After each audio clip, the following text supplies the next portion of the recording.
संज्ञा दुर्भारा तेन वाक्य सुनो जी।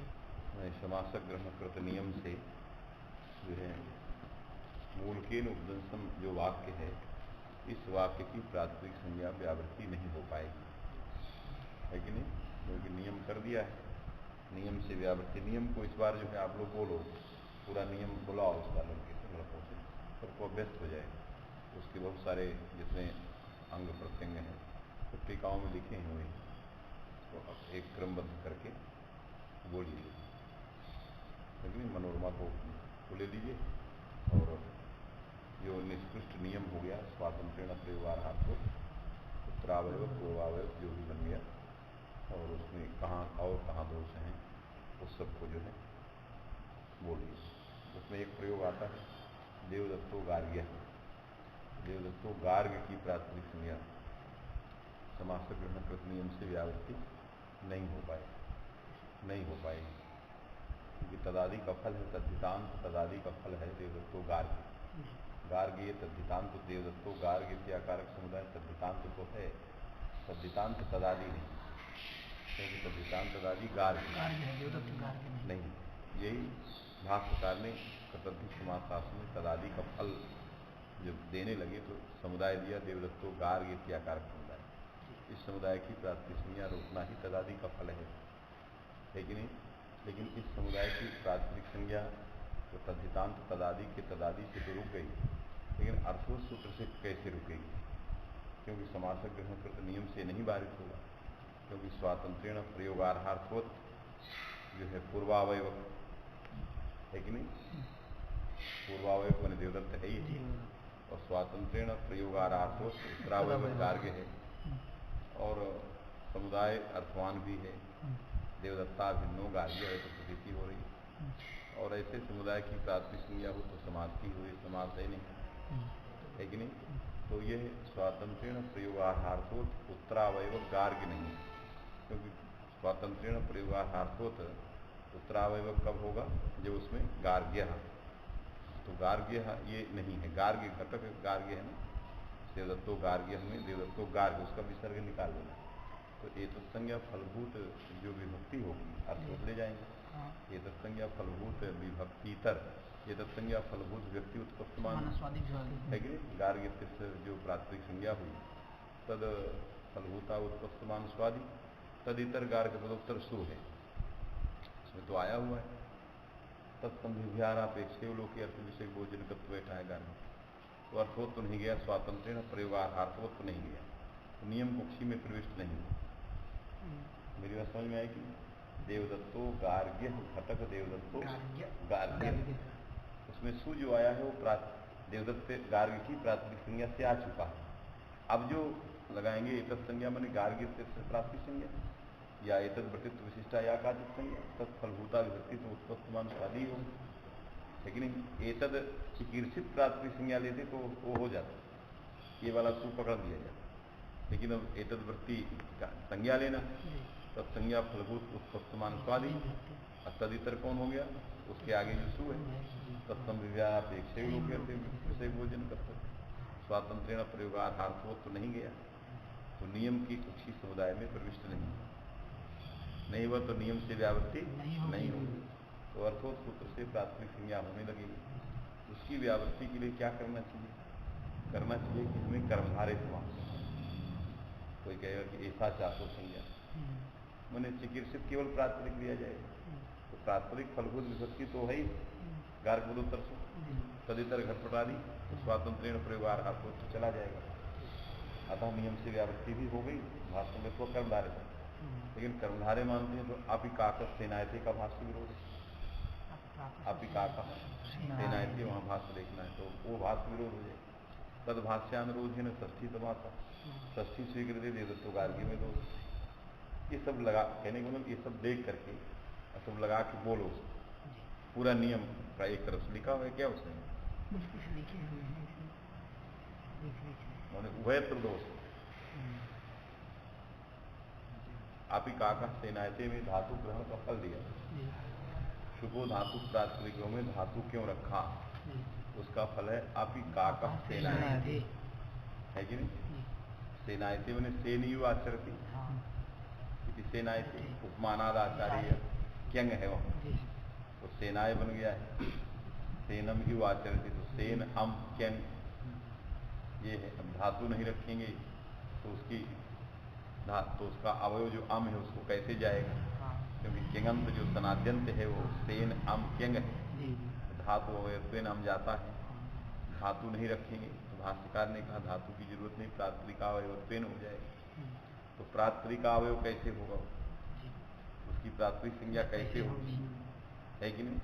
क्योंकि प्राथमिक संज्ञा कैसे होगी, पूर्व सूत्र से सेनाएं सेन अम क्यंकी धातु भिन्न, तो ये धातु ही है।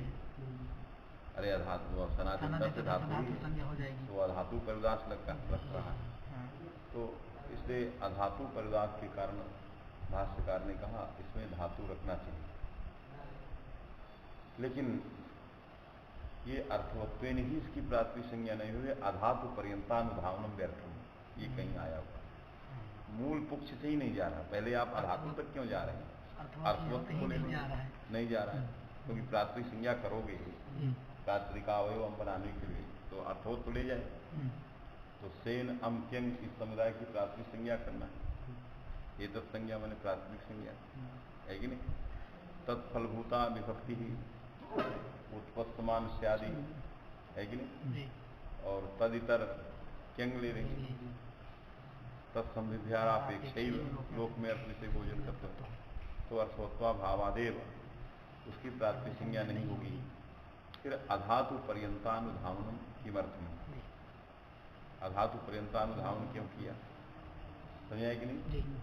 इसलिए हम वहाँ पर जो चिकीर्षित या काचित संज्ञ, चिकीर्षित कर्मधारी नहीं करेंगे तो तत्व संज्ञा, प्रतित्व विशिष्टा या काचित संज्ञा, धातु संज्ञा प्राथमिक संज्ञा कोई भी संज्ञा तत्फलभूत ही केंगे, तदितर घटपटा तो अर्थवत्व चला जाएगा। अर्थवत्व प्राथमिक संज्ञा प्राप्त है, अतः अधातु पर्यंतानुभावनम सार्थकम भविष्य।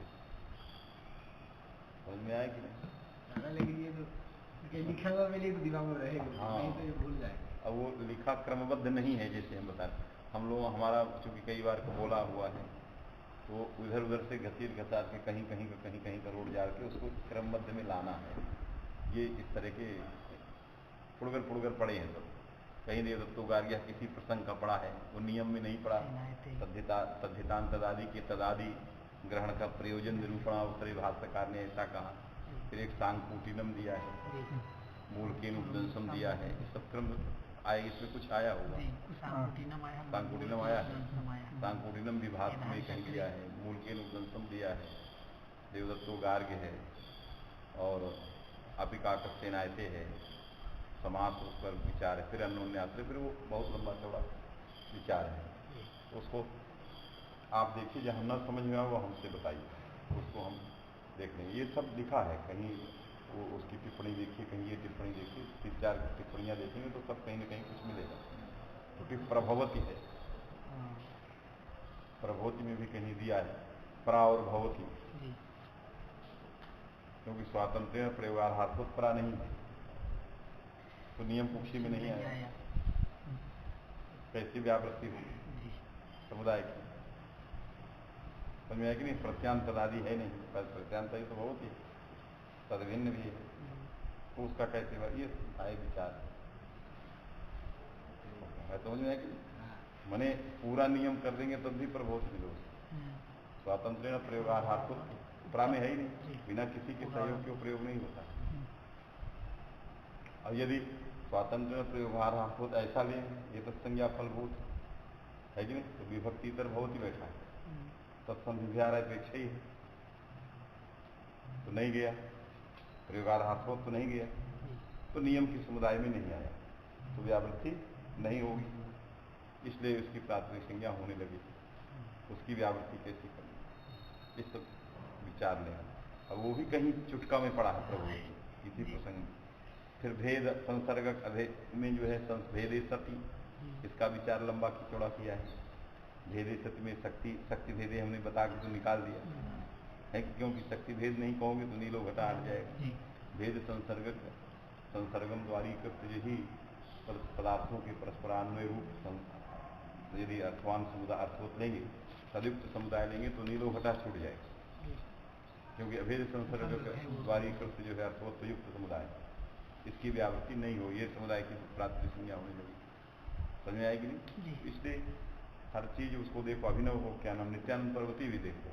अब चूंकि ये पढ़ रहे हो तो इसे जो है इससे संबंधित सब चीजें देख रहा, हम तो इसको मूल सदर्श ले चल रहे हैं, क्योंकि हम सारा एक साथ करेंगे तो इसमें बहुत सारे छोड़ जाएंगे, सबको नहीं बताया जा सकता ना कि सारी चीजें एक साथ, क्योंकि इसमें कई प्रकार के लोग, लंबा हो जाएगा, कोई आलस्य करेगा, कोई है हाँ कहेगा कि पढ़ रहे हैं मनोरमा और वो ये बात कहाँ शुरू करती, तो इधर से भी जाएंगे, इसलिए हम बहुत आगे उसमें प्रवेश नहीं करते।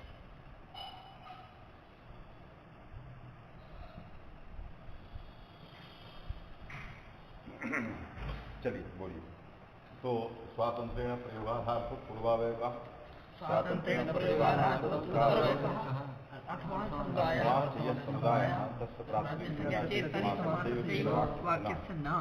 तो वाक्य की व्यावृत्ति समास ग्रहण कृत नियम से होनी है।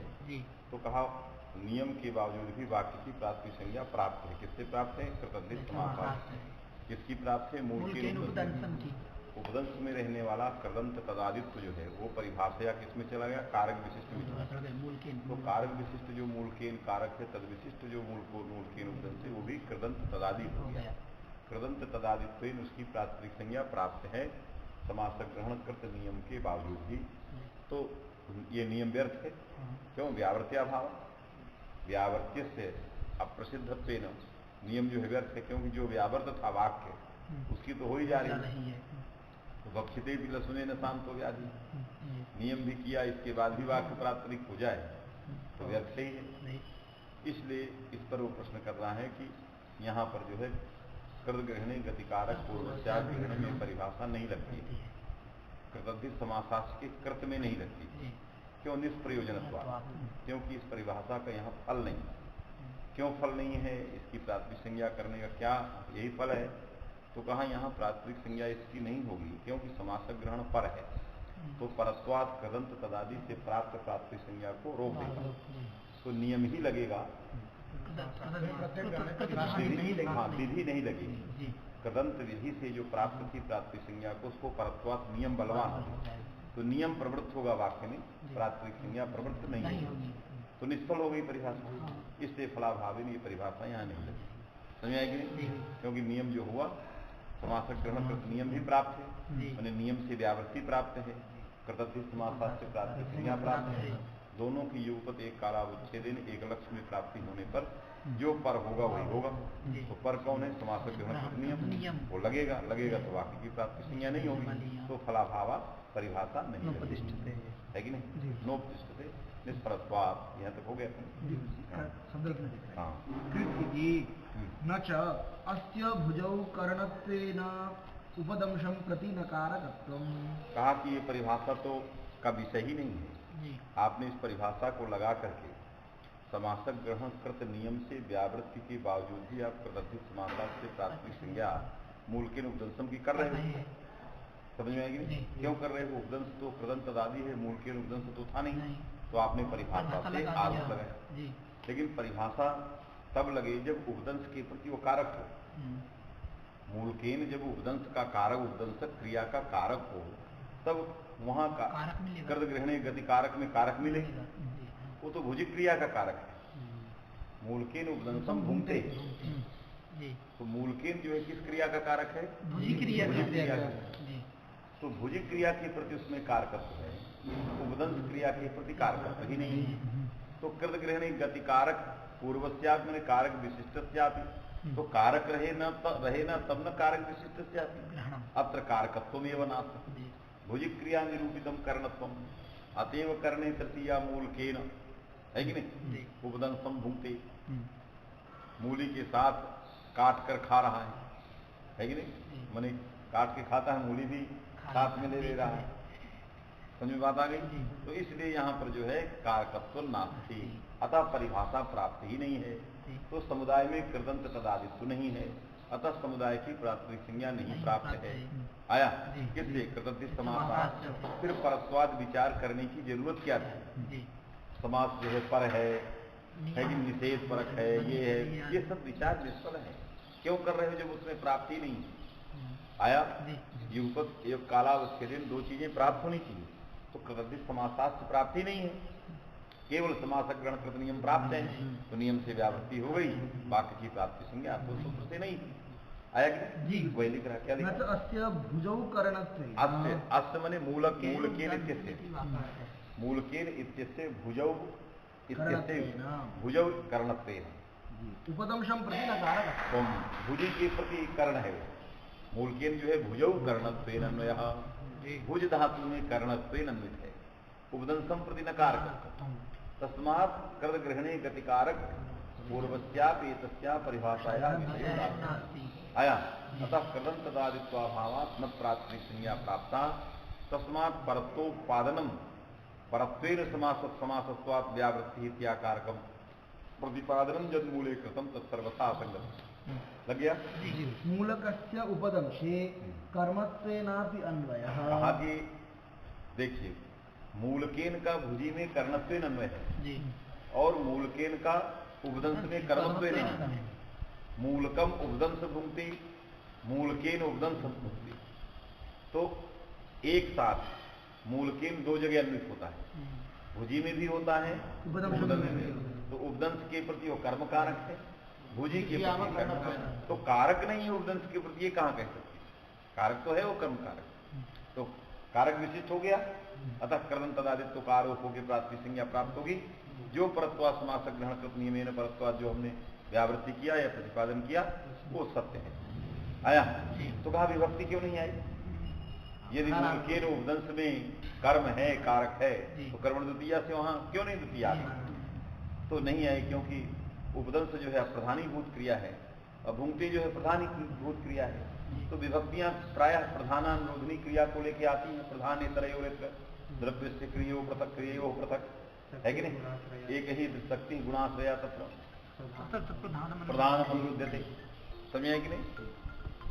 तो क्रिया विभक्ति जो है वो केवल प्रधानानुरोधनी क्रिया के अनुसार आती है कि नहीं? जहां प्रधान क्रिया है तद इतर अप्रधानक क्रिया है, दोनों क्रियाएं एक ही द्रव्य की दो क्रियाएं हैं और उनमें दोनों क्रियाओं की पृथक पृथक शक्ति है, कर्मत्व शक्ति कर्मत्व शक्ति वैसी है। तो कर्म जो गुणीभूत शक्ति होती है वो प्रधानम अनुरुद्धते, प्रधान का प्रधानानुरोध होती है। यदि प्रधानेन शक्ति उक्ता तो अप्रधानेन अपि उक्ता, समझेंगे? क्योंकि जैसा प्रधान होगा तदनुसार हो। तो प्रधानेन कर्णत्वम तदनुरोधिनी विभक्ति आ गई तृतीया, लेकिन उसमें कर्मत्व तो नहीं है, ये नहीं कह सकते। द्वितीया तो इसलिए नहीं आई क्योंकि प्रधान बैठा था, लेकिन कर्मत्व उसमें है, कारक उसमें है। तब द्योतिका विभक्ति ही नहीं आई, प्रधानानुरोधेन विभक्ति आ गई। युगपत एक कालावच्छेदेन विभक्ति द्वय के प्राप्त रहने पर प्रधान क्रिया निरूपित जो कर्णत्व था वो शक्ति कर्णत्व शक्ति प्रधानीभूता थी, तद अनुरोधनी विभक्ति तृतीया आ गई, इसलिए द्वितीया वहां नहीं आई। लेकिन कारकत्व नास्ति इति वक्तुम अशक्यम। अतः कारक विशिष्टस्य कृदंत तदादित्वम आरोप्य तस्य समुदाय से प्राप्त संज्ञा प्राप्ता, अतः समास ग्रहण कृत नियमेन परत्वाद वारणम उचितम। लग गया? अस्य भुजौ कर्णत्वेन उपदंशं प्रति नकारकत्वं, मूलकस्य उपदंशे कर्मत्वेनापि अन्वयः, विभक्तिस्तु प्रधानानुरोधिकरणत्वकृता तृतीया एव। लगा? तम प्रत्यपि कारकत्वम् इत्याशयः। माने उपदंशं प्रति कारकत्वमस्ति, विभक्ति नागता कथमिति अनुरोधेन, क्योंकि वो प्रधानीभूत।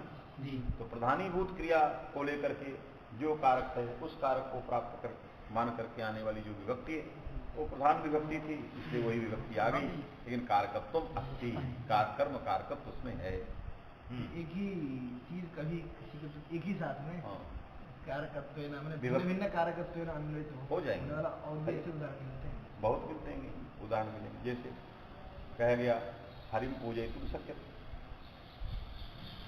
हरिम पूजयितुं शक्यते, हरि पूजयितुं शक्यते, ये भी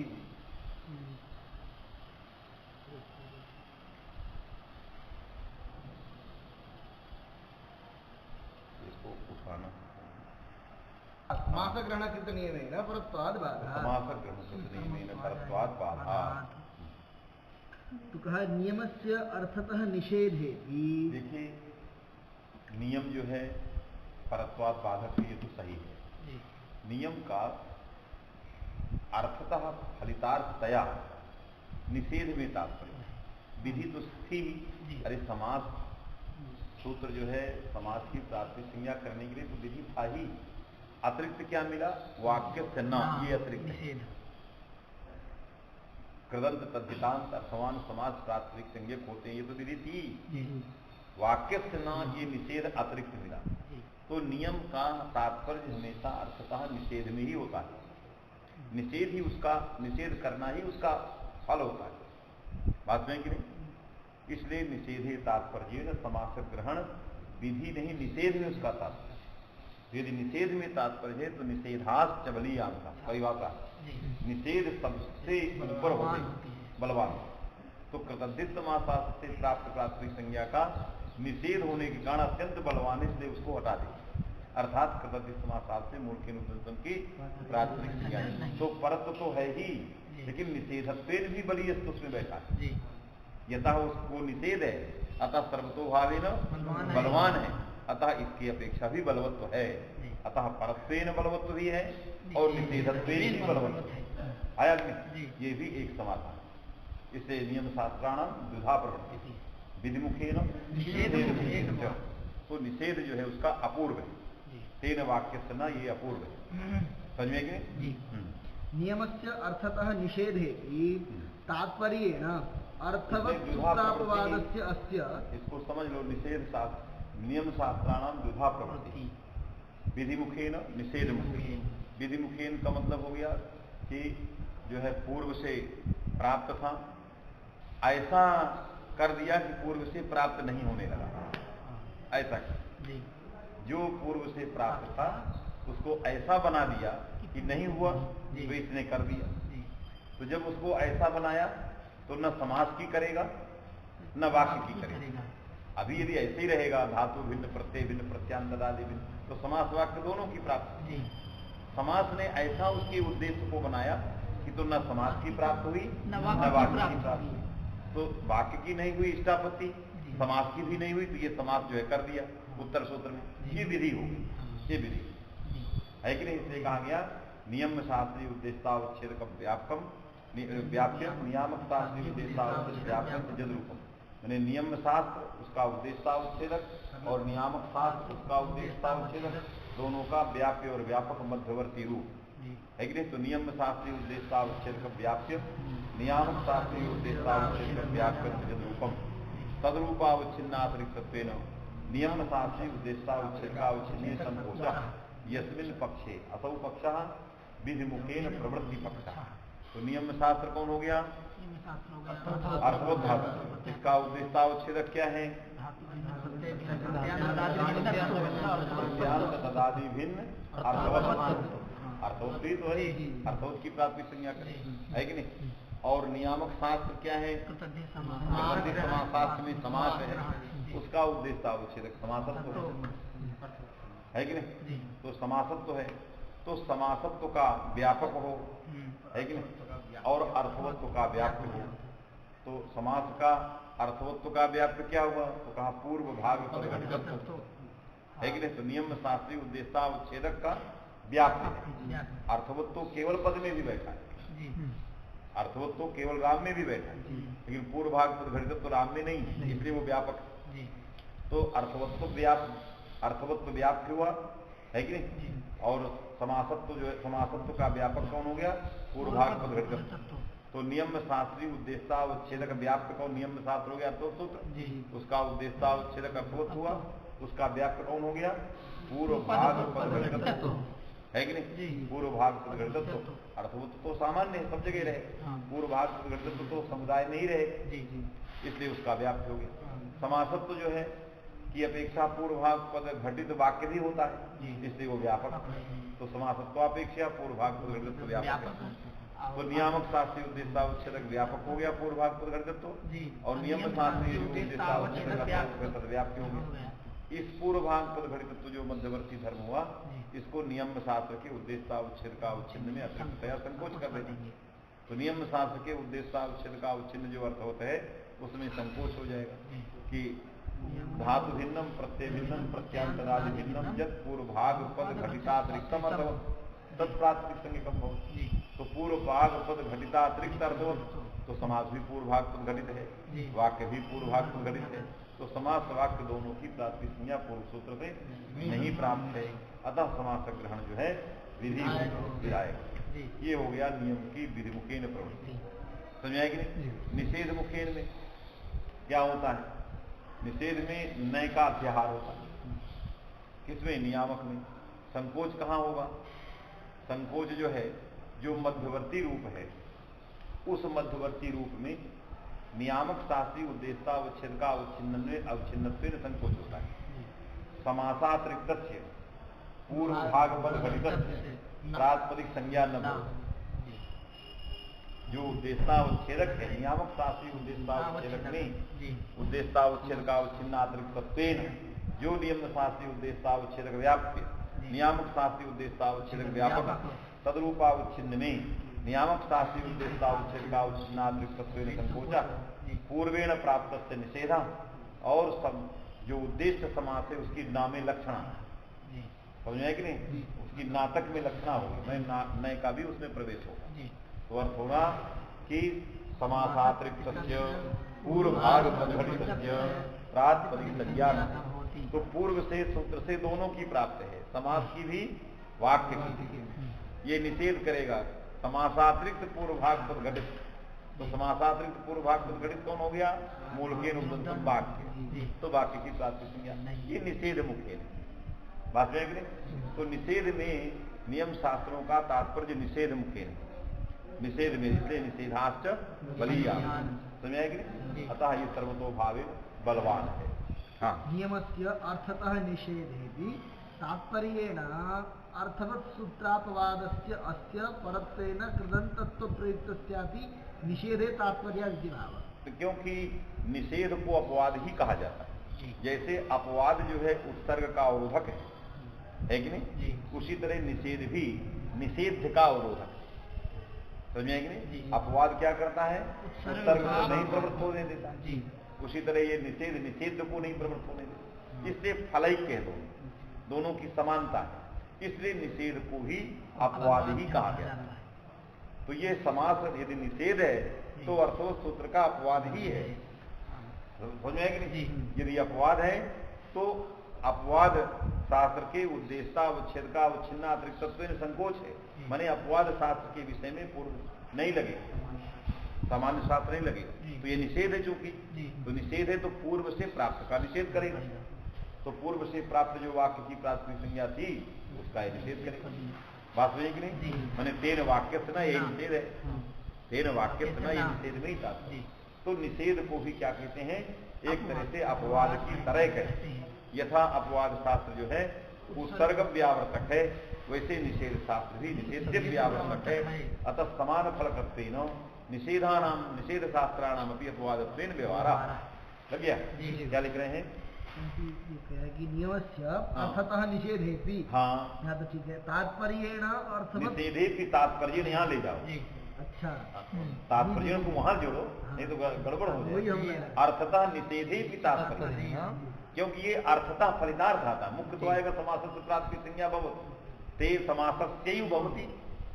तो अब समासस्यैव इससे निकलता है तेन वाक्य, वो फलितार्थ अर्थतः निकलता। लगा कि नहीं? तो अर्थ निषेधे अर्थतः तात्पर्येण अर्थवत् सूत्रापवादस्य अस्य समासग्रहणस्य परत्वेन कृदन्तत्व प्रयुक्तस्यापि निषेधे तात्पर्य। तो परत्वेन माने समास पर है, इससे परत्वेन कृदन्तदादित्वेन प्राप्त जो प्रातिपदिकत्व है उसके निषेध में ही इसका तात्पर्य है। समझ में आया? समझ में आएगा? क्योंकि वो अपवाद है। समास ग्रहण से ग्रहण कैसे निषेध हो? कैसे निषेध हो? प्रश्न में कहा वही बता दिया कि ये अर्थतः इसका निषेध में ही तात्पर्य है। इससे अर्थवत् सूत्र का ये अपवाद की तरह है। अतः कृदंतदादित्वेन प्राप्त भी प्राप्त से मैंने जेन केन आपके उपाय जिस किसी से भी प्राप्त प्राप्त संज्ञा का निषेध करेगा। निषेधानाम बलवत्वात् हाँ, भी बोध्यम और निषेधानाम बलवत्वम इसके भी बोध्यम। बलवत्व में ये भी तात्पर्य परिभाषा निषेधार्थ बलीयांसः निषेध सबसे बलवान होते हैं इस अयग्नि, इसलिए ये भी एक बलवत्व का हेतु है। इदम शास्त्रम बलवत् निषेधत्वात्। हाँ क्या लिखा है? ननु नियम शास्त्राणां हाँ। निषेध मुखेन प्रवृत्तिः विधि मुखेन वा इति मतद्वयम्। हाँ मैंने नियम शास्त्राणां निषेध मुखेन प्रवृत्तिः विधि मुखेन प्रवृत्तिश्च इति कल्पद्वयम्। तत्र आद्यमते उक्तरीत्या निर्वाहे विधि मुखेन प्रवृत्तिः इति पक्षे कथं निर्वाहः इति चेत् तो निषेध मुखेन प्रवृत्ति पक्षे निषेधानां निषेधे तात्पर्यं तो आगच्छति। निषेध मुखेन प्रवृत्ति में समास ग्रहण का निषेध में तात्पर्य तो लग रहा है। विधि मुखेन प्रवृत्ति पक्ष में कैसे निषेध में तात्पर्य होगा? समझ में कि नहीं?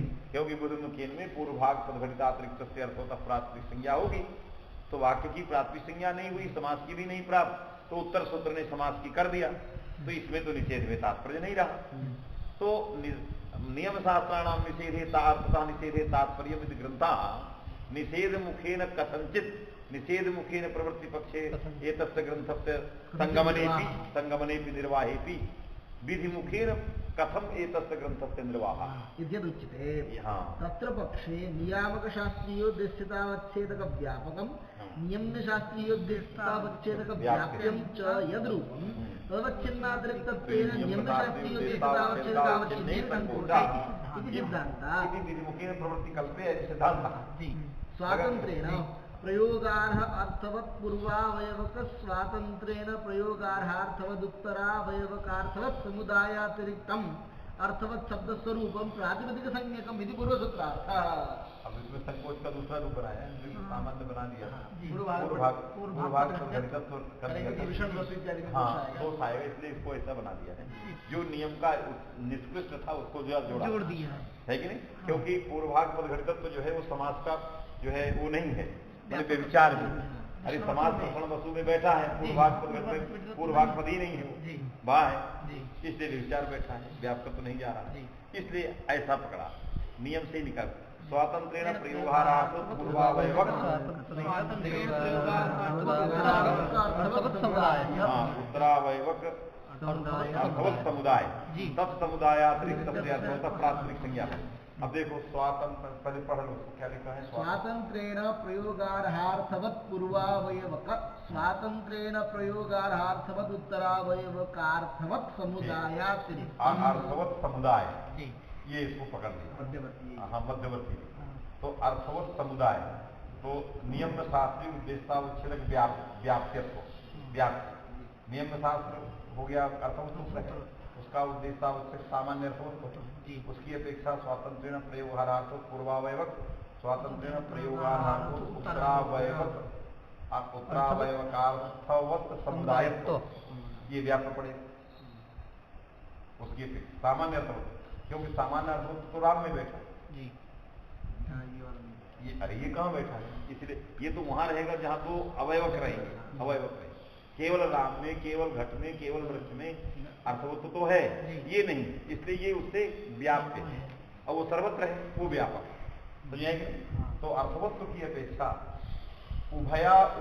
उभयवावयवक अर्थवत् समुदाय तो व्यापक पड़े और समासत्व की अपेक्षा व्यापक पड़े, क्योंकि वाक्य में भी बैठा है। समास तो केवल समासत्व तो केवल समास नहीं, ये वाक्य में भी समास वाक्य दोनों, उसकी अपेक्षा ये व्यापक पड़े। इसलिए नियम शास्त्रीय उद्देश्यावच्छेदक व्याप्त भी है, नियामक शास्त्रीय उद्देश्यावच्छेदक व्यापक भी है। जो मध्यवर्ती रूप हुआ स्वातंत्र्य प्रयोगार्थवत् पूर्वावयवक और उत्तरावयवकार्थवत् समुदायत्व जो ये हुआ, ये सामान्य अर्थवत्व में संकुचित हो जाए।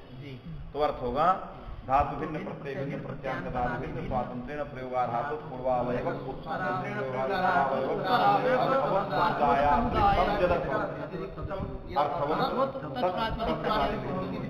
ये तो समास भी पूर्वावयवक अर्थवत युक्त समुदाय है, वाक्य भी पूर्वा उत्तरावयवक अर्थवत युक्त समुदाय है। तत्समुदायातिरिक्त जो अर्थवत होगा उसी की प्राथमिक संज्ञा होगी, तो न वाक्य की होगी और न समास की होगी, अतः समास का ग्रहण सिद्ध्यर्थम हो जाएगा। ये विधि मुखेन प्रवृत्ति समझ में आ गया कि नहीं? जी। इन्होंने संकोच का आकार ये दी। प्रातिपदिक संज्ञकमिति पूर्वसूत्रस्य अर्थः तादृश संकुचितार्थ बोधकम एव अर्थवत् पदम कृतद्धितसूत्रे अनुवर्तते। हाँ। तथा च स्वातंत्र्येण इत्यादि अर्थवत् समुदायातिरिक्तं यत् अर्थवत् कृदन्तं तद्धितान्तं वा तत् प्रातिपदिक संज्ञकमिति कृतद्धितसूत्रस्य अर्थेन मूलत्वेनोपदंसम् इत्यस्य तादृश समुदाय रूपतया न दर्शयति। क्या फिर संकोच तो हो गया, फिर आगे क्या लिखा? तथा च स्वातंत्र्येण इत्यादि अर्थवत् समुदायातिरिक्तं यत् अर्थवत् कृदन्तं तद्धितान्तं वा। वहाँ भी ऐसे ही गया है। अब जो अर्थवत अनुवर्त हुआ, अर्थवत जो अनुवर्त हुआ वो उत्तर सूत्र में अर्थवत जाता है और अर्थवत अनुवृत्ति सामर्थ्यात् कृदंत किए हो, तो ये अर्थवत जाएगा तो कैसा अर्थवत वहाँ लिया जाएगा? स्वातंत्र्येण प्रयोगार्थवत् पूर्वावयवक स्वातंत्र्येण प्रयोगार्थवत् उत्तरावयवक अर्थवत् समुदायातिरिक्तम अर्थवत लिया जाएगा। तो मूल के रूपदंसम तदतिरिक्तम नहीं है, तद्रूप ही है। तो तदतिरिक्त जो अर्थवत कृदंत होगा उसकी न प्राप्त संज्ञा, ये तदतिरिक्त नहीं है, तद्रूप ही है, इसलिए इसकी प्राप्ति संज्ञा नहीं प्राप्त है। अतः विधिमुखेन प्रवृत्ति पक्ष में भी निर्वाह हो जाएगा। ये उसने ग्रंथ का निर्वाह कर दिया कि इस प्रकार का संकुचित अर्थवत जाएगा कि पूर्वावयवक उत्तरावयवक अर्थवत समुदायातिरिक्त अर्थवत कृदंतस्य प्रातिपदिक संज्ञा मूल के रूपदंसम समुदाय तादृशः न सति, अतः स्वयमेव प्रातिपदिक संज्ञा न प्राप्ता। लगा, यही नियम का फल हो गया। विधिमुखेन भी निर्वाह और निषेध मुखेन में हो ही रहा है। समझ में आ गया कि? हाँ, अच्छा लगा।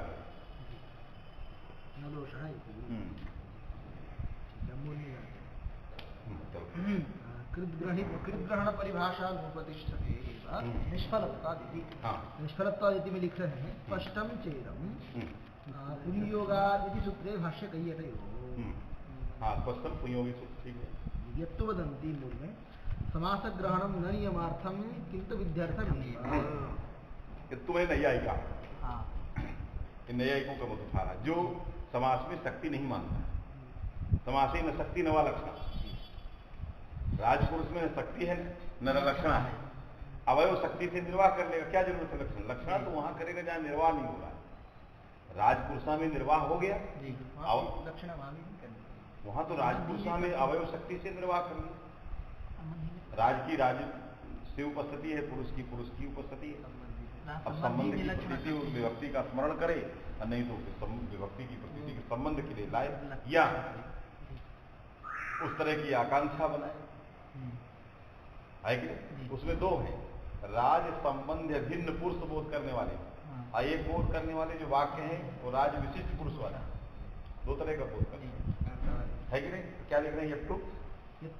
माने नैयायिकों के यहाँ राजपुरुष इस समस्त पद में लक्षणा नहीं है, अवयव में रहे वो राज की लक्षणया राज, हमें राज से क्या लक्षणया राजपदम राज संबंधिनम बोधय तो है कि नहीं? उससे कोई जो समस्त राजपुरुष जिसकी हमें प्रातिपदिक संज्ञा वो अर्थवान नहीं, अर्थवत्व मैंने वृत्तिमत्व, उसमें वृत्तिमत्ता नहीं। अतः पूर्व सूत्र से भी नहीं प्राप्त, उत्तर सूत्र से भी अनर्थकत्व नहीं कहा, किसी से पूर्व सूत्र से नहीं बात अर्थवत्व अभाव, उत्तर सूत्र में कहा, इसीलिए समास ग्रहण रखा गया।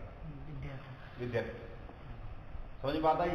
राजपुरुष जो शब्द है यह वृत्तिमान नहीं है, समुदायार्थ निरूपित वृत्ति राजपुरुष में नहीं है।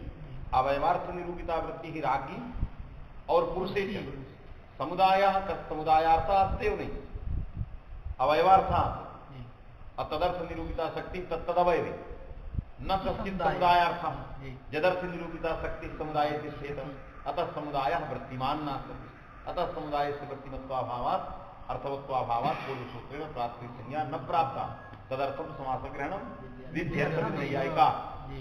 ये नैयायिकों का सिद्धांत यत्तवदन्ति समास ग्रहणम न नियमार्थम किंतु विध्यर्थम अर्थवत्वम ही वृत्तिमत्वम, क्योंकि अर्थवत्व तो वृत्तिमत्व है, वो समास में है ही नहीं। वृत्तिश्च द्विधा शक्तिर्लक्षण, शक्ति है तथा समासे अस्ति। हाँ, समास में न वृत्ति न लक्षण तो खंडन लिख रहा है कि तुम समझो सब लक्षणा नहीं है, शक्ति नहीं, क्या बोल रहे हो? अपनी वासना से बोल रहा है। सिद्धांते तावत् एकार्थी भावाभ्याम, कहाँ सिद्धांते मैंने व्याकरण सिद्धांते भवताम अपि अयं सिद्धांता वर्तते स्वीक्रियता है कि नहीं? सिद्धांत में एक अर्थी भाव सत्वे वृत्ति ही नास्ति बदतो व्यापक। हाँ, जी। एकार्थी भाव मानते हो और कहते हो वृत्ति नहीं है। एकार्थ जो है वो अवयवार्थ नहीं है, तद्भिन्न है, जी। वो समुदायार्थ है। समझ में है कि नहीं? तो जो समुदायार्थ है, एकार्थ, वो एकार्थ निरूपिता वृत्ति समुदाय में बनी हुई है। तो समुदाय वृत्तिमान अस्ति। समझ में है कि नहीं? अतः प्राथमिक संज्ञा पुरुषोत्र में सिद्धा समास ग्रहणम निमातम। समझ में आया? जी गुरुजी। सिद्धांते तावदेकार्थी भावाभ्युपगमात् वृत्तिर्नास्ति बाधितमेव। एकार्थी भावाभ्युपगमात्, जब एकार्थी भाव अभ्युपगम है, हमने माना है, तो वृत्ति नहीं है, ये बदतो व्याघात है। इधर एकार्थी भाव भी मानो, उधर वृत्ति न कहोगे। बिना वृत्ति के समास में अतिरिक्त, बिना अतिरिक्त शक्ति की, अवयवातिरिक्त समुदाय में शक्ति माने बिना एक अर्थ की प्रतीति नहीं होती, क्योंकि एकोपस्थिति जनकता समुदाय में एका एव उपस्थिति और अवयवे भिन्ना भिन्ना उपस्थिति।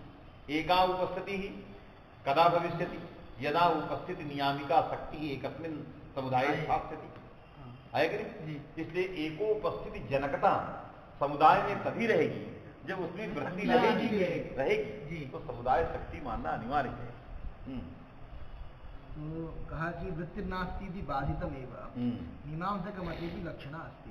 और रह गई मीमांसकों से पूछा जाए कि भाई आप समास ग्रहण को क्या मानते हैं? तो मीमांसक तो समस्त वाक्यों को के वाक्यार्थ को लक्ष्य ही मानते हैं। जितना वाक्यार्थ है सर्वो भी वाक्यार्थ सर्वत्र वाक्य ने लक्ष्य, तो वाक्य में लक्षणा मानते हैं। लक्षणा वृत्ति ही है, तो वृत्तिमान हो ही है, इससे प्राथमिक संज्ञा हो जाएगी। अतः समास ग्रहण तेसा पते भी मीमांस समझ कि नहीं? माने सभी मीमांसक ऐसे नहीं है, ये जो मीमांसक इस तरह के हैं लक्षणावादी हैं, जो कहते हैं वाक्यार्थ जो है वो वाक्य से प्रतीत होता है, तो बिना लक्षणा माने उस लक्ष्य रूप वाक्यार्थ की प्रतीति नहीं हो सकती। उसमें कोई ऐसे हैं जो तात्पर्याख्या नाम की वृत्ति मान लेते हैं, वो वाक्यार्थ को तात्पर्यार्थ मानते हैं, और वो तात्पर्यार्थ अपदार्थ है। जब अपदार्थ है क्योंकि पदे न उपस्थित नहीं है, तो पदजन्य उपस्थिति न होने से वाक्यार्थ अपदार्थ, अपदार्थ सन्नपि समुल्लसति, इसके बावजूद भी वो रहता है कि नहीं? विशेष बपू समुल्लसति कहता है, इसका विशेष शरीर है, अब विशेष शरीर के रूप में सुशोभित हो रहा है। ऐसे वाक्यार्थ को क्या कहता है? वो तात्पर्यार्थ, तात्पर्यार्थों भी केसुचित, तात्पर्यार्थों भी ऐसे तात्पर्यार्थ को निकालने के लिए क्या चाहिए? कहा तात्पर्याख्या नामनी चतुर्थी वृत्ति, शक्ति लक्षणा व्यंजना के अलावा तात्पर्याख्या नामनी चतुर्थी वृत्ति, ये चौथी वृत्ति मान। इस वृत्ति की अपेक्षा हमारे वाले से ले लेते, हम तीनों में उसको ले लेते। अरे अवयव में भी तक अभिधा है और समास में भी अभिधा, एक ही अभिधा है, उसमें तात्पर्याख्या नामनी चतुर्थी वृत्ति लिखी, चौथी वृत्ति मानने की जरूरत नहीं। कुछ तो ऐसे हैं, और कुछ जो है नैयायिकों की तरह नहीं मान सकते। वो कहते हैं पदेन पदार्था अधीता भवति, अधीतानाम पदार्थानाम अन्वयः एव वाक्यार्थः, और सच वाक्यार्थः अन्वय रूप वाक्यार्थ आकांक्षया लभ्यते, वो आकांक्षया, वो अभिधान्वयवादी। समझे कि नहीं? तो इस तरह से जो अन्विता विधानवादी वो अन्वित में ही शक्ति मानते हैं, तो है क्रिया विशिष्ट में ही शक्ति मानते। घट की किसी में किसी अन्वित घट में ही शक्ति है, कहीं ना कहीं वो अन्वित है, संबद्ध घट में ही शक्ति है। समझे है कि नहीं? तो इस तरह मीमांसकों के मत में कोई लक्षणावादी है, कोई अभिधान्वयवादी है, कोई अन्विता विधानवादी है, कोई तात्पर्याख्यावृत्तिवादी। इसमें जो मीमांसक है वो अपना मत एक किसी मीमांसक को लिख रहा है। सर्वत्रैव हि वाक्यार्थो लक्ष्य इन्होंने कहा सर्वत्रैव वाक्यार्थ, सर्वस्मिन् वाक्ये वाक्यार्थ लक्ष्य के रूप में प्रकाशित होता है। तो लक्ष्य वाक्यार्थ है कि नहीं? तो लक्ष्य रूप से वाक्यार्थ से उपस्थिति ही लक्षणया भविष्य। तस्मात् यदि समासे अस्ति लक्षणा समुदायार्थ से उपास्थापनाएं समुदाय लक्षणा तो लक्षणावृत्ति, तस्मात् वृत्तिमान वृत्तिमत्वेन अर्थवत्वं प्राथमिक संज्ञा सिद्धा समास ग्रहणम नियमार्थम। अथ नैयायिकारीत्या उच्यते चेत तदपि न बहुपटव इत्यादि असिद्धि। नैयायिक के अनुसार यदि हम माने जी कि नैयायिक कहता है न शक्ति न लक्षणा, संकेतों लक्षणाचार से पदवृत्ति द्वितीय वृत्ति को मानता है, तो न संकेत है न लक्षणा है, जब कुछ है ही नहीं समास में, तो उनसे पूछा जाएगा कि आप अवयव की शक्ति से ही काम चलाते हो, अतिरिक्त कुछ नहीं मानते हो, समझाए कि नहीं? तो वो तद्धित में क्या करें? तद्धित समुदाय की प्राथमिक संज्ञा करना, औपगव की करना। तो औपगव की प्राथमिक संज्ञा कैसे करोगे? वर्तमान नहीं, वर्तमान नहीं, उपगु आपके मत में वर्तमान है और अणवर्तमान है, समुदाय तो वर्तमान ही नहीं है, फिर वहां कैसे करो?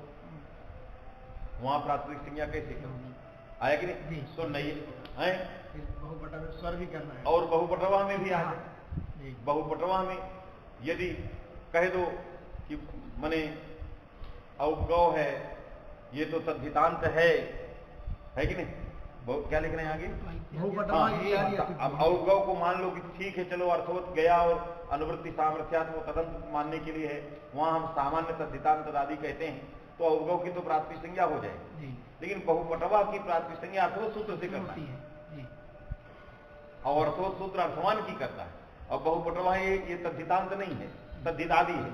और आपकी मत में समुदायात्मक निरूपिता कोई वृत्ति नहीं है, जब वृत्ति नहीं तो वृत्तिमान नहीं है, इसलिए बहुपटवा की प्राथमिक संज्ञा नहीं होगी। तो जो उपोत्तम को होने वाला स्वर है चित्त सूत्र के द्वारा, वो स्वर जो है नहीं हो पाएगा, है कि नहीं? सकार अकार से उपोत्तम से अकार से उदात्तत्वम न सिद्ध्यति चित्त सूत्रेण।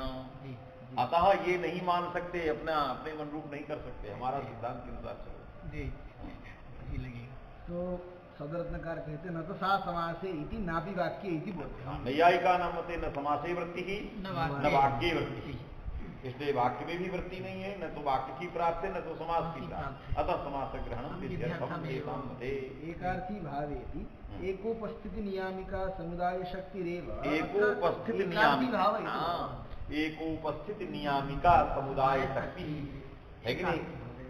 एक रूप से एक ही उपस्थिति हो रही, उसकी नियामिका तो वृत्ति मानना पड़ेगा। यदि समुदाय में वृत्ति रहेगी तभी एक रूपेण उपस्थिति होगी, है कि नहीं? और तभी एक रूपेण उपस्थिति होगी, एक अर्थ आएगा, इसलिए समुदाय में वृत्ति तो मानना पड़ेगा।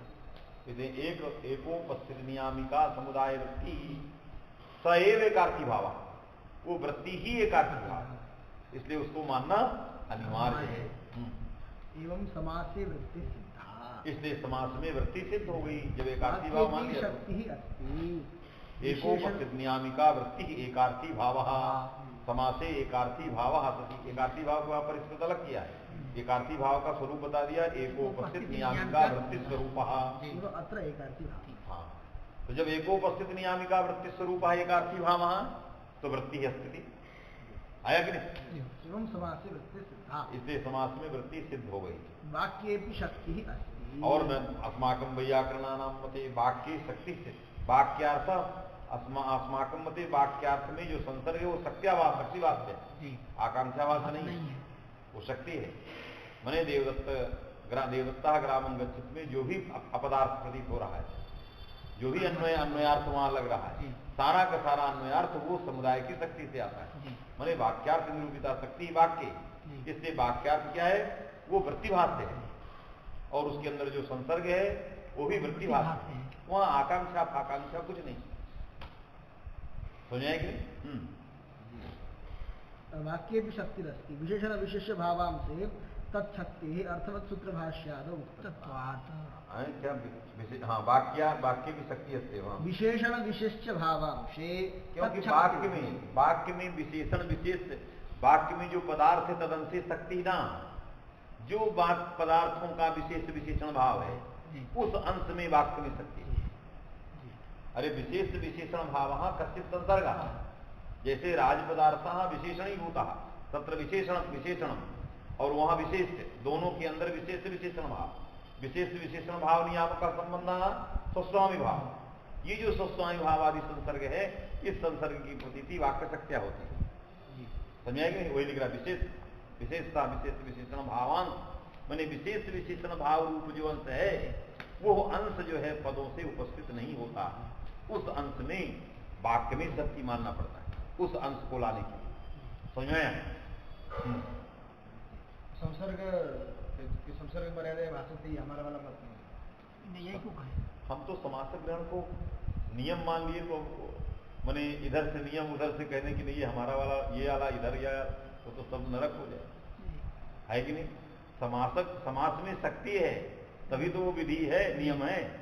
अब आप कह दें कि नहीं नहीं ये संसर्ग जो है ये आकांक्षा आता है, तब तो शक्ति ही नहीं रही, तब तो भिन्नार्थ हो गया, विभिन्नों को स्थापित है। वाक्य में भी शक्ति है, राजनगंज पुरुषो राज्ञा पुरुषा वाक्य ही है, वो वाक्य ही है। तो वाक्य में जो जैसी शक्ति है वैसी शक्ति राजपुरुष में है, क्योंकि वृत्ति और विग्रह दोनों को समानार्थकता है। तो यदि एकार्थता एकोपस्थित नियामिका एकार्थ वृत्ति रूप एकार्थी भाव राजपुरुष में है, तो राज्ञा पुरुषा में भी वही वास्तविक नहीं। इसलिए जो है वृत्ति वाक्यार्थ निरूपिता वृत्ति वाक्य और पदार्थ निरूपिता वृत्ति ही पद है, समझे कि नहीं? इसलिए वाक्य शक्ति ही अस्तेव, वाक्य में शक्ति। इसलिए हमारे यहाँ वाक्यार्थ शक्ति भाष्य है। जैसे पदार्थ शक्ति भाष्य होता है, पदार्थों का संसर्ग वृत्ति भाष्य होता है, वैसे एक पदार्थ का पदार्थांतर के साथ जो भी संसर्ग भासता है सब वृत्ति भाष्य है। नील का घट में भास होने वाला जो संसर्ग है, नीलादे घटादो अभेद वृत्ति भाष्य, समझे कि नहीं? तो नील का जो घटादि में तादाद में बैठा है, वो तादाद में क्या है? वृत्ति भाष्य है। मने नीलो घटा वाक्यम नीलाभिन्न घटे सक्तम, वास्तविक नहीं? नीलाभिन्न घट में उसकी शक्ति है। पहले क्या था? नील नील में शक्त था, घट घट में शक्त था। अब नीलाभिन्न घट में नील निरूपित तादात्म्यवान घटा, तो जब यत्र तादात्म्यम भासते अभेद तादात्म्य, जिसको तुम तादात्म्य कहते हो, जो वहां तादात्म्य हो रहा है वो शक्ति भास है कि नहीं? चलिए है, अब सु की कहेंगे तो सु की मानिए, शक्ति है शक्तिमान, विभक्ति अर्थ है। लेकिन विभक्ति हमारे यहाँ सब द्योतिकाएं हैं, हम वाक्य की ही शक्ति मानते। एक वाक्य से ही वो अर्थ निकलता, विभक्ति तो साधुत्वार्थी मानते। नील पदोत्तर जो विशेषण पदोत्तर विभक्ति साधुत्वार्थी का विभक्ति, वो साधुत्व संपादना, क्योंकि वहां उसका एकत्व ही अर्थ नहीं। घट पदोत्तर विशेषण, घट पदोत्तर सु का अर्थ एकत्व है, उसका एक कुछ भी नहीं, इसलिए वो साधुत्वार्थ, इसलिए उस विभक्ति का कोई अर्थ नहीं। तादात्म्य वाक्य सत्या, ये हम लोगों का सुना। तो अपनी अपनी वासना अलग अलग है कि ढकुली अलग अलग राग है कि नहीं? चलिए असिद्धे इति समासे इव तद्धितेपि शक्ति लक्षणयोः अभावादिति भावः।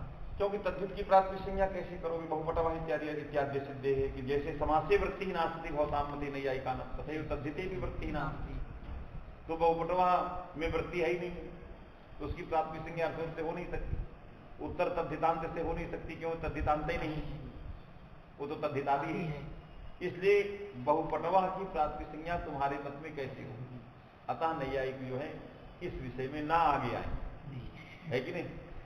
उनका एक अपना विचार है, वो प्रमाण ग्रंथों पर विचार करें, प्रक्रियांश पर हाथ लगाने की जरूरत नहीं है, गड़बड़ हो जाएगी, क्योंकि वहां प्रवेश नहीं है आपका, आप बंट विचार करो। तद्धित ग्रहणम तद विशिष्ट परम। अब नैयायिक लगा दिया अपना परिष्कार कि कृतद्धित समासास का तद्धित शब्द तद्धित विशिष्ट से प्राप्ति से अर्थ करेंगे, तदंत नहीं जोड़ेंगे, विशिष्ट जोड़ेंगे, बहुपटवा में हो जाए। अरे तद्धित विशिष्ट बहुपटवा है कि नहीं? समझाए कि नहीं? तो क्या क्षति है? पचतकी इत्यादि, पचतकी में पचती शब्द है, तिगंत है वो, वहां पे सर्वनामना प्राकृत सूत्र से जो है तिंगस्त से तिंग आता है, तिंग की भी अनुवृत्ति आती है कि नहीं? मंडू का प्लुत्या, इससे तिगंताद भी अकच होता है। तो पचती शब्द से जब टी के पूर्व अकच हो जाएगा तो पचतक की बनेगी, ये भी तद्धित विशिष्ट है। अरे मध्यवर्ती तो मध्यवर्ती तद्धित बैठा है तो विशिष्ट ही है कि नहीं? ये अभिष्ट नहीं। यदि पचतक की प्राप्ति संज्ञा हो जाएगी तो ये अतिगंत पद कहा जाएगा, और अतिगंत पद कहा जाएगा तो पचति भवति का रूप है पचतकी भवति। अरे पचतक में तन मध्यपतित है, वो उसका कोई अतिरिक्त तो अर्थ है नहीं, तन मध्यपतिता तदग्रहण गृह्यते, तो पचति और पचतक में कोई अंतर नहीं। तो पचति भवति में तिंगा नहीं लगता, क्योंकि अधिगंतात् पदात् परन्तु तिगंतम पदम नियंत्रते, तो पचति भवति में नहीं लगता, पचतक में लग जाएगा, क्योंकि तद्धित विशिष्ट हो गया। तो ये अतिगंत पदार्थ परस्थ तिगंतम पदम निहन्नते में भवती को निघात होने लगे, इसलिए तद्धित विशिष्ट अर्थ नहीं कर सकते। समझ में आया? इसलिए ऐसा उत्तर दिया कि वो ढूंढते रहेंगे उत्तर क्या उत्तर क्या है, वो तो यही तो कह रहे हैं, इसमें प्रवेश ना करें तो अच्छा है, नहीं तो गड़बड़ हो जाए, सब अंडबट्टर कर देंगे ना। कहा पततकित्यादौ इति न च पूर्ववर्तित्वोत्तरवर्तित्व। जैसे आपने बहुपटवा में पूर्ववर्तित्व है, पूर्वस्मिन् तद्धिते वर्तते तत्समुदायः बहुपटवा, औपगवा में उत्तरस्मिन् तद्धितः वर्तते तत्समुदायः औपगवा, तो मध्ये तद्धितः वर्तते अचक अकच तत्समुदायः पचतक। तो पूर्ववर्तित्व यदि बहुपटवा में बैठा है, उत्तरवर्तित्व औपगवा में बैठा है, तो मध्यवर्तित्व क्यों नहीं लोगे? जब पूर्ववर्तित्व बहुपटवा को ले लोगे, उत्तरवर्तित्व औपगवा को ले लोगे, तो मध्यवर्तित्व पचतक को न लेने में क्या विनिगमक है? समझे कि यदि वैशिष्ट पूर्ववर्तित्व उत्तरवर्तित्व लेते हो तो विनिगम का अभाव, तो मध्यवर्तित्व भी तद्धित विशिष्ट कहा जाएगा। लगा कि नहीं? समझ में आएगी? हाँ। पूर्ववर्तित्व उत्तरवर्तित्व पूर्ववर्तित्व उत्तरवर्तित्व मध्यम वर्तित्व, ये कोई संबंध रहना चाहिए। समझ में आएगी? तो वैशिष्ट जब आप पूर्ववर्तित्व ले लिया किसके लिए? बहुपटवा के लिए। उत्तरवर्तित्व किसके लिए ले लिया? औपगवा के। फिर इसके लिए क्यों नहीं लोगे मध्यवर्तित्व? क्या युक्ति है? यदि ले लिया तो दोष आ गया। इसलिए तद्धित को तद्धित विशिष्ट परक नहीं मान सकते। जब तद्धितांत मानते हैं तो पचतक में दोष नहीं, क्योंकि तद्धितांत नीति के पहले होता है। समझ में आया? पूर्व सूत्र से उसकी प्राप्ति संज्ञा नहीं होगी, वो तिगंत है, तन्मध्य पतित है, तिगंत है। तो उत्तर सूत्र से नहीं होगी, तद्धितांत नहीं, इसलिए वो अतिगंत पद नहीं होता, तिगंत पद कहा जाता है। तो तिगंत पद से पड़े तिगंत को निघात नहीं आया। तो हमारे मत में दोष नहीं है, इनके मत में दोष है। कितना है अभी? लंबा है, नहीं तो वाक्य खत्म करे। न तो पूर्ववर्तित्व उत्तरवर्तित्व अभ्याम वैशिष्ट्य निवेशनीय विनिगमना विरहेण मध्यवर्तित्व विनिगमना विरहात मध्यवर्तित्व ही वैशिष्ट्य में आ जाएगा। तो पूर्ववर्तित्व उत्तरवर्तित्व मध्यवर्तित्व एतद अन्यतम संबंधे तद्धित विशिष्टम जत्किमपि तत्प्रातिपदिकम। तो जैसे अन्न की है वैसे पचतक भी होने लगेगा। किंच बहुपटवस्तिष्ठन्ति इति वाक्यस्यापि संज्ञापत्तिः है।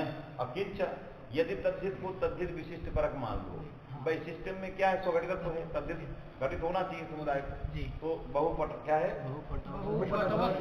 बहुपटवः तिष्ठन्ति। तो बहुपटवः तिष्ठन्ति समुदाय प्रातिनिधिक हो जाए। क्यों? बहुपटवा में बहुच तद्धित है कि नहीं? तद घटित कौन? पूर्ववर्तित्व तो पूरे में चला जाए। अरे पूर्ववर्तित्व जैसे आपने बहुपटवा को ले लिया है पूर्ववर्ती से, वैसे तिष्ठन्ति लगा के भी लिया जा सकता है। जितना भी लगा उसके पूर्व में तो बैठे ही हो। पूर्ववर्तित्व का मतलब हो गया कि स्वघटितत्व है कि नहीं? तो यहाँ पूर्व में कौन तद्धित कौन हो गया? बहुच। तद्घटित समुदाय कौन हो गया? एतत् संज्ञापत्ति ही। इसलिए तद्धित को तद्धित विशिष्ट फर्क नहीं मान सकते। समझ में आया? आगे बस इतना रखो, उसको भी लंबा